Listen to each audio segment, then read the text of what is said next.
welcome back to another episode where we get to learn and spotlight different businesses on their story, what they love about their business, and how they're helping people. So, I'm super excited to share and bring on our guest today, Pete. And he definitely has something where he's helping a lot of people and he's looking to grow that even more. So, I'm super, super excited to learn about his story, his origins, and then also just a little bit more on the technical side. And we'll get into what that means. But first, Pete, thank you so much for coming on today. I really appreciate it. Hey, the pleasure's all mine, Macy. This is going to be great, and I can't wait to chat with you and with all of the people listening. Yay. Yeah, so Pete and I met, I think just last week pretty much. We met over, a networking call. And he was sharing just a little bit about his service and his platform. And then he showed me a quick demo the other day and I was like, you know what? Like you have to come on and share a little bit about this because it's a really unique thing that you're doing, and something much, much needed that I know any person in sales or any type of business, they're gonna listen to Pete's story and they go, oh my God, that is definitely something I would resonate with. So, Pete, I'll let you kind of take it away at first and just tell me a little bit about your story and you kind of getting into starting Sedwick. Well, the story just goes way back, and I'll try to condense it. But like many people who become entrepreneurial, there's a sequence and chain of events. And even as early as being a child, I would see. I had a place in my heart for the small business local community. If nothing else, just seeing big stores displace smaller, personally owned mom and pop businesses, I would observe that, and sort of with a sense of justice, I would really feel empathy for the small business owner who was put out by a large competitor, because this person put their life and their time and their passion, and they're supporting their family. But then other people from sort of, I would feel, a disembodied corporation would just come in and snuff out all of that history. And so fast forward many years, when I had this opportunity to become entrepreneurial, I really wanted to create an environment where the small business owner community, somebody who works hard, could get the same type of valuable resources when it comes to technology, marketing, automations, and that the big companies have access to. And so that's the founding of Segwick, was in sort of a leveling of the playing field, a rooting for the underdog type of approach. And that's so valid to talk about because it's really easy when someone has a great idea and they're really excited. They want to go into business for themselves and they want to, make the world a better place. They want to do something and they want to bring value. It's sometimes hard to stay on track because you don't really realize how much goes into all of this until you actually get into it and you're like, holy crap, how am I meant to manage this all, I'm one person or it's just me and a spouse or just me and a friend. Like, how in the world am I supposed to be on top of everything I need to while also providing the support that my clients, my referrals, anyone in my life needs? So do you want to share a little bit about what your platform is and how you can help people with that? Yeah, thank you. We're all out here hustling, right? The people that are listening to this podcast right now, they're probably, putting in 10, 15-hour days just to make ends meet, if they're starting a business, or, or even experienced. Yeah, I know real estate agents right now that have been in the business for 10 years, and they're having to struggle. And so Right. it becomes very hard to balance all of the responsibilities that being a small business owner call upon you to handle. And we thought that we could solve a major problem that every entrepreneur suffers from, which is simply the ability to follow up with the people that you're meeting. The folks that we meet, you can call them a real estate agent, but they're also a professional networker. You might call them a contractor, but they're also a professional networker. There's this whole world of people that are out there shaking hands, making friends, creating connections, and you're generating a lot of relationships, but the activity falls flat when now you need to nurture that relationship. you don't have the mechanical technology component, nor do you have the time to compose emails and handle all that. So you end up getting this minimal output from the amount of input that you get. So we wanted to solve all that and just make the relationship building process as automated for a person as possible.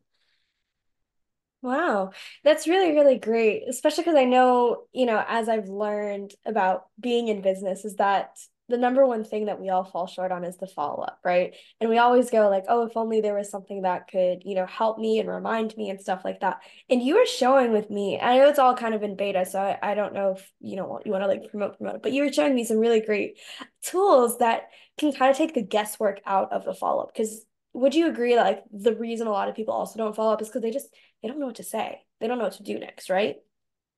Sure. And that and that anxiety is also this multi-headed demon because Hmm. that anxiety of not knowing what to like there's multiple anxieties in one anxiety right there.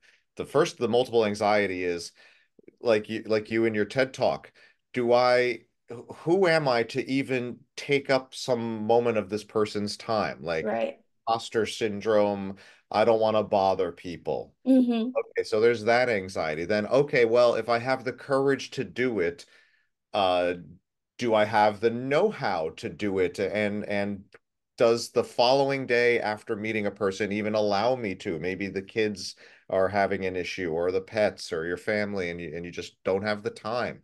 And then finally, you might just have an anxiety of you feel insecure about what to say from a business perspective like I don't want to sound too salesy. I don't want to do this. And so we want to remove a lot of that guesswork. And the tool that we're building will create natural language in and around what you feed the tool. Right. So if you meet a person and you take a simple note about what was chatted about and what outcome you want from that contact, Segwick will help to nurture that relationship. It will help compose emails, it'll help compose text, and it'll schedule them.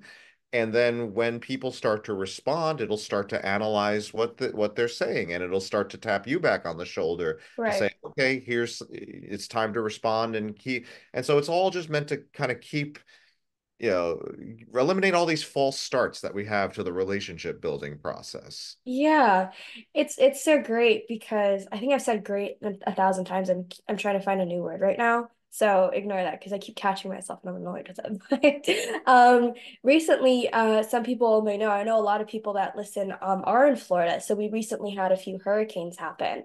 And something that I did is I reached out to pretty much anyone in my phone. And that's what I love about phones, the whole like you have the contact. So I put every detail possible into all of my phone contacts.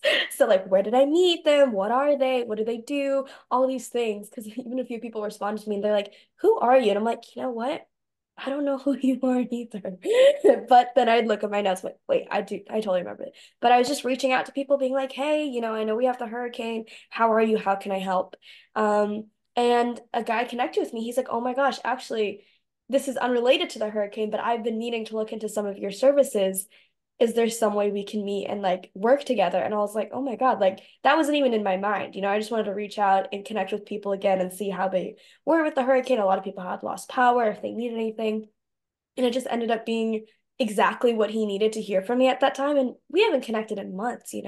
So Right. it's great. And he's just turned out to be a really great, contact and friend to have now in person to know. So it's cool what those kind of tools can help remind you because a lot of people hadn't thought about that. I told people, it's like, hey, by the way, go reach out to people for the hurricane. And then people did. And they're like, I didn't even thought of that. Right. So, it's great to have your ideas, but then also have kind of a system to bounce those ideas off of.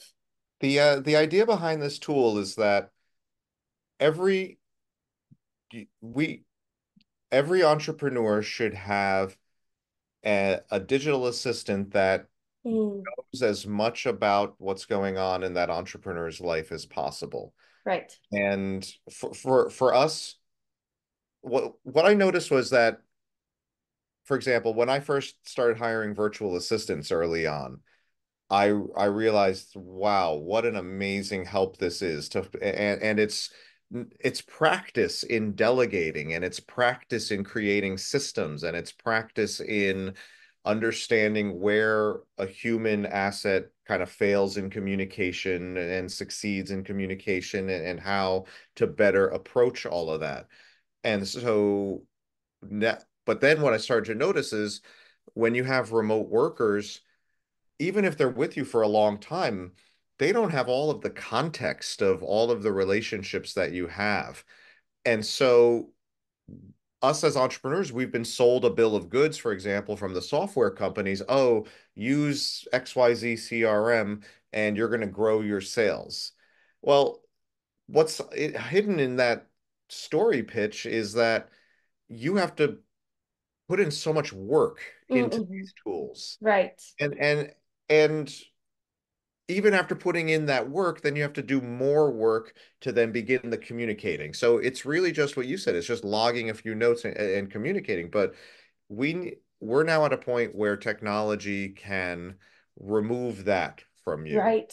And just by going through your everyday life, by talking to your prospects, by picking up the phone and speaking, by having a Zoom meeting, all of that can be captured and drawn upon when it's time to follow up with somebody. Right. When you met a person and you want to just tap on their shoulder, or when you want to reconnect with people, or when it's time to finally put that stack of business cards to work that you just have in a box. And those are the problems we're trying to solve at Segwick. Big problem. They sound Yeah. like little problems, but they're big, big problems. I feel like it works both ways because they're huge problems, especially when you let it add up, but also like small little solutions every single day can help alleviate that, which is why I'm using something like Sedwick and like every day logging those like small notes. You don't think it matters much, but I remembered like, I have small notes in my phone contacts and then I go, oh, I remembered like I only need a few words to jog this in my memory. So I know Right. exactly how to talk to them. Like, oh my gosh, I just remembered they own a restaurant. Oh, I know exactly how I met them then. So it's small things like that that it seems like a big thing to tackle, but having a great platform like yours really, really, takes that stress off of your shoulders. Well, yeah, thank you for that. And the one thing I just want to get nerdy a little bit for a second, just because it just kind of popped into my head that the problem with most people's tools today is that humans have human relationships. Human relationships are sloppy. They have emotion. They're people with different baggage and life that come to that conversation that are trying to do their best, right? But it's a sloppy process.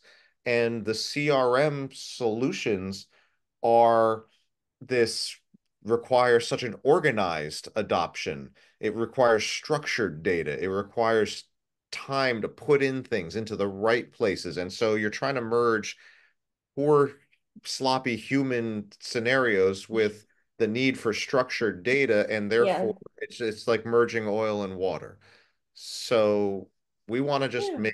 make these tools an extension of our everyday behaviors. That's a great way to put it. Because I know we always get intimidated, like, oh, people can always tell when it's specifically like very specifically AI or very specifically automated or something. And, the whole point of these tools is not that it's meant to replace you, it's meant to be kind of your companion and helping Mm. you out in places that we as humans just kind of fall short on sometimes.